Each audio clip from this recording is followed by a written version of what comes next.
Hello friends मोर अन्य এটা ভিডিওলৈ আপোনালোক সকলোকে স্বাগতম জনাইছো।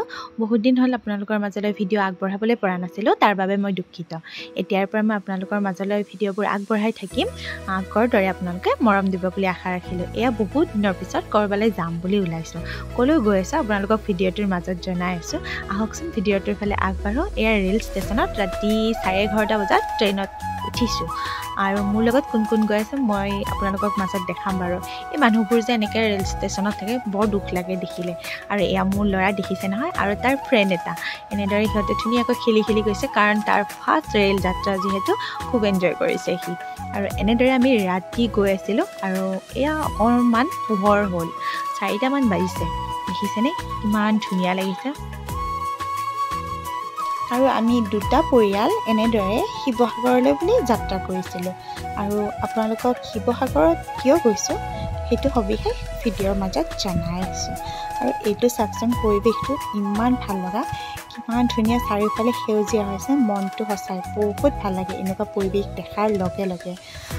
এতিয়া 7টামান বাজিছে, খুব ধুনীয়া পৰিৱেশ, চাৰিওফালে সেউজীয়া, চাৰিওফালে চাহপাতৰ বাগানৰ মাজে মাজে এনেদৰে আমি গৈ আছোঁ। এনেকুৱা পৰিৱেশ, ধুনীয়া মনোমোহা দৃশ্য চাই যেতিয়া গৈ থাকিম সঁচাকৈ মনটো কিমান যে ভাল লাগে নহয়নে? আপোনালোকৰো লাগে চাগে। চাওকচোন কিমান ধুনীয়া।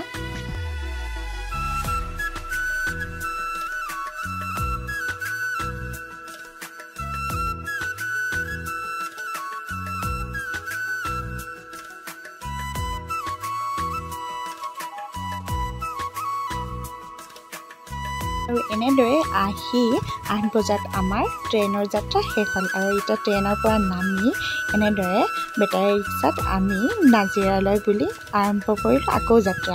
এয়া হৈছে দিখৌ নৈখন, কিমান যে ধুনীয়া দেখিবলৈ। আৰু যিসকলে আগতে আহিছে তেওঁলোকেতো জানেই, মই বাৰু এইবাৰ প্ৰথম আহিছোঁ। আৰু এয়া নাজিৰাত আহিছোঁ অগ্নিনাভ বাবাৰ ওচৰলৈ। বহুত দিনৰ পৰাই মনত এটা আশা আছিল যে বাবাৰ ওচৰত এদিন হ'লেও আহিম, আৰু আজি সেই দিনটো আহি গ'ল। বহুত দিনৰ পৰা শুনি আছিলোঁ মন্দিৰটোৰ বিষয়ে, বহুত শুনিছোঁ আৰু আহিবলৈ বহুত মন আছিলে, আৰু আজি সেইবাবে বাবাৰ ওচৰত আহিলোঁ। আৰু আগতে যিসকলে এই মন্দিৰটোত আহিছে সেইসকলেতো জানেই পৰিৱেশটো। মই আজি প্ৰথম আহিছোঁ। আৰু আমি বেটাৰী ৰিক্সাৰ পৰা ডাইৰেক্ট ইয়ালৈকে অহা নাই, মই আপোনালোকক কেনেদৰে আহিছোঁ পিছত জনাম বাৰু। আমাৰ দেৰি হোৱাৰ বাবে মই তেতিয়া ভিডিঅ'খিনি কৰা নাই। আৰু ইয়াতে আহি পাওঁতে আমি 10টা বাজিছে, গতিকে মানুহৰ বহুত সমাগম হৈছে, দেখিছে নহয়। এনেদৰে বটজল ঢালিবলৈ এনেদৰে লাইন পাতিছোঁ, কাৰণ বহুতখিনি মানুহ হৈছে, বহুত নিয়মৰ মাজেৰে যাব লাগিব আৰু বহুত ভিৰ আছে। আৰু গৰমো বহুত আছিল সেইদিনাখন। আমি আহিছিলোঁ সোমবাৰৰ দিনাখন। আৰু পটজল যে আমি তাত বাবাৰ ওচৰত ঢালিছিলোঁ, তাৰপিছত এয়া মন্দিৰৰ কৰ্তৃপক্ষই এনেদৰে ইয়াতে থৈ দিয়ে আৰু আমি তাৰ পৰা লৈ আনিব লাগে ঘৰলৈ বুলি। আৰু এয়া হৈছে বৰচাকি ভাগ, সকলোৱে সেৱা জনাব।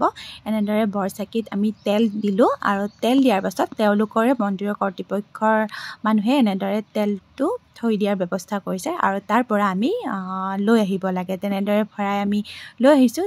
যিসকলে জানে বাৰু তেওঁলোকৰ বাবে মই কোৱা নাই, কিন্তু যিসকলে নাজানে তেওঁলোকৰ বাবে মই জনাই দিছোঁ। আৰু এটা বস্তু সঁচাকৈ খুব ভাল লাগে, ইয়াতে এনেদৰে ছাইনবোৰ্ডবিলাক লগোৱাই আছে, যোনপিনে যি আছে, নিৰ্মালি লোৱা ঠাই, প্ৰসাদ লোৱা ঠাই আৰু চাকি জ্বলোৱা ঠাই, য'ত যেনেকৈ আছে ধুনীয়াকৈ লিখা আছে। সকলোৱে ধুনীয়াকৈ চাই পিনে কৰিব পাৰে।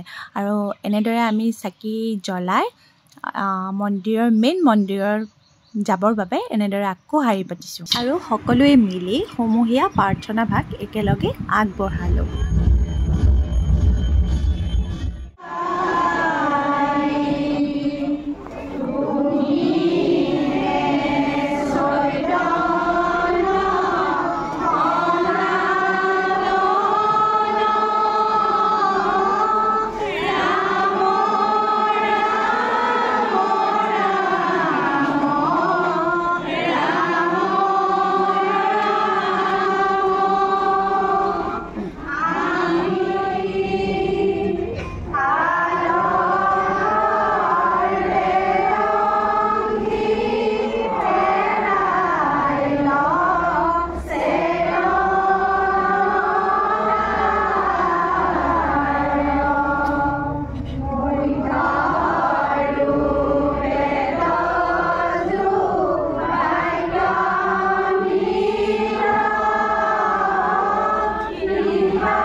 এনেদৰে শাৰী পাতি থাকোঁতে 11টা বাজিলে। সেইবাবে আৰতি ভাগ কৰা হ'ল আৰু আৰতি ভাগ আমি এনেদৰে পালোঁ। তাৰপিছত মন্দিৰত সেৱা জনাই ভোগ খাবলৈ বুলি আহিলোঁ। আৰু মন্দিৰৰ ভিতৰত কেমেৰা ল'ব নিদিয়ে যিহেতু মই দেখুৱাব নোৱাৰিলোঁ।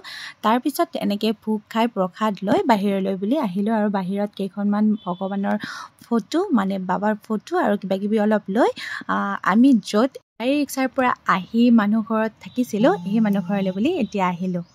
আৰু ইয়াতে আমি আহি গা পা ধুই ধুনীয়াকৈ ফ্ৰেছ হৈ মন্দিৰলৈ বুলি ওলাই গৈছিলোঁ।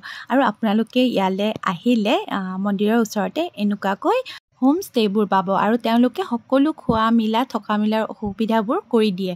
খুব ভাল লাগিল ইয়ালৈ আহি। আপোনালোকে আহিলে এনেদৰে ল'ব পাৰিব। আৰু যদি ভিডিঅ'টো ভাল পালে লাইক কমেণ্ট কৰিব। আকৌ নেক্সট ভিডিঅ'ত